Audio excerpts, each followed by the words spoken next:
There are few dates in the British calendar that carry the emotional weight of Remembrance Sunday, a day when silence itself feels sacred. As the nation bows its head to honor those who laid down their lives for freedom, this year's service bore an even heavier solemnity. For behind the stirring tributes and the echo of trumpets, there lingered a private sorrow, one that struck at the very heart of the monarchy. At the cenotaph, King Charles III led the nation in remembrance, as he has done with unwavering devotion since ascending the throne. Yet, as he laid his wreath, a gesture steeped in royal tradition, his frailty was unmistakable. The 7-year-old monarch appeared contemplative, his movements slower, his expression weary. To onlookers, it was the face of a king burdened not only by duty, but by pain. Just behind him, Prince William stood with quiet strength, his eyes fixed on his father. What the public could not see, what only those closest to the royal family know, is that this Remembrance Sunday was shadowed by a growing fear. King Charles's battle with cancer has worsened, and for the first time, his heir has chosen to speak openly, revealing the extent of his father's suffering and urging the nation to rally in support of the king who refuses to rest. According to royal biographer Robert Jobson's new book, The Windsor Legacy, Charles has long been stoic about his health. Even before his diagnosis, he endured bouts of severe pain, exhaustion, and restless nights, conditions he downplayed as the natural toll of age. But behind palace walls, concern was mounting. The situation had worsened so dramatically, a senior royal aide confided to Jobson that a doctor was summoned in the middle of the night. The king was fitted with a catheter, given morphine to control the pain, and quietly taken to Aberdeen Hospital.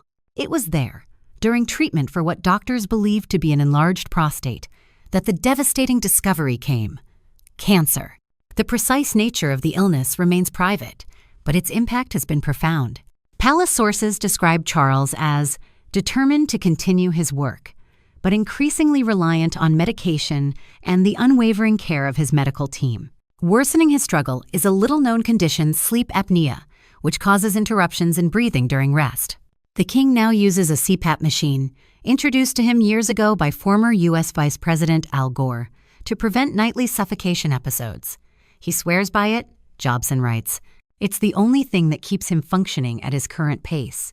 Yet, this device has forced the King and Queen Camilla to occasionally sleep apart, another small, painful concession to frailty. And still, Charles carries on. His schedule remains relentless. Public engagements, state meetings, and foreign correspondence often carried out from his desk long past midnight. He jokes about being decrepit, one friend shared, but beneath the humor lies real concern. He's tired, thinner, and sometimes forgets his limits.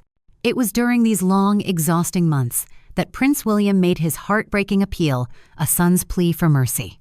According to the Windsor Legacy, the Prince of Wales begged his father to scale back his royal duties, urging him to focus on recovery rather than relentless service. "You can't lead the nation if you collapse in the process," William reportedly told him. But Charles, ever the dutiful monarch, refused. He told William that the crown doesn't pause for illness. He said his mother worked until her final breath, and so would he. Those words, though deeply moving, left William shaken to the core. The Prince of Wales, still grappling with his wife Catherine's own cancer battle, now faces the unbearable prospect of losing his father, and possibly far sooner than the public realizes. William has had to grow up very fast, a senior aide noted. He's juggling his duties, caring for his children, supporting his wife through treatment, and watching his father struggle. The weight on his shoulders is immense. This growing awareness of mortality has reportedly deepened William's spirituality. Once known for his practical, grounded outlook, the prince now attends church far more often than before, quietly, without fanfare. "Faith has become his anchor," said one friend. He prays daily for his father's strength and for the wisdom to guide the monarchy through whatever lies ahead. Within Buckingham Palace, a quiet crisis is unfolding. Senior aides have begun discreet contingency planning should the king's condition deteriorate. Prince William, already taking on more state duties, has effectively become the acting face of the monarchy, representing his father at key events. Yet, the emotional toll is evident. There's an underlying tension.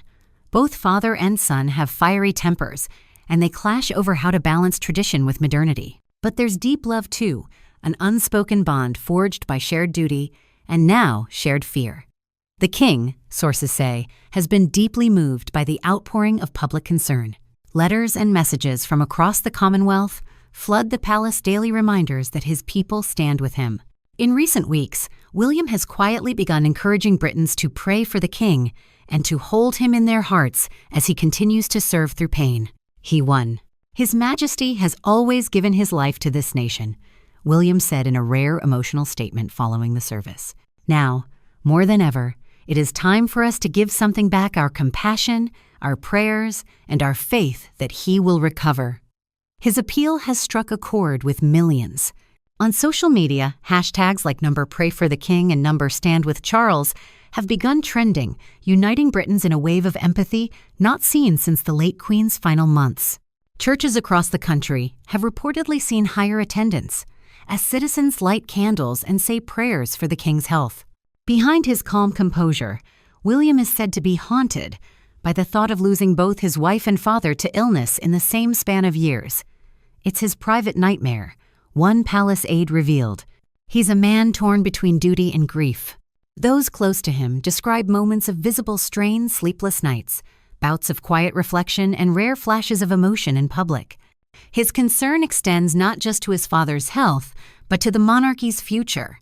With Prince Harry estranged, Andrew disgraced, and the royal ranks thinned, William knows that his generation will soon bear the full burden of the crown. And yet, in the midst of that burden, he remains steadfast, determined to protect his family and to uphold his father's legacy. He's learned from Charles the meaning of endurance, said a close friend. He's not giving up, and neither is the king. As the sun set on this year's Remembrance Sunday, the image of King Charles standing silently before the cenotaph will be remembered not just as a symbol of national mourning, but of personal courage. His bowed head spoke not only of soldiers lost, but of a man confronting his own mortality, a monarch who continues to serve despite pain, fatigue, and fear. For Prince William, this moment has become more than ceremonial. It's a reminder that duty and love are often indistinguishable, that to serve one's country sometimes means watching the people you love suffer for it. And so, as Britain stands in collective remembrance, the call from the future king rings clear. Stand with my father. Pray for his strength. Let us, as a nation, help him fight and win this battle. For the first time in generations, the monarchy's greatest test is not one of politics or scandal, but of heart. And in that test, the people of Britain, united in empathy, may yet give their king the greatest gift of all, the strength to endure.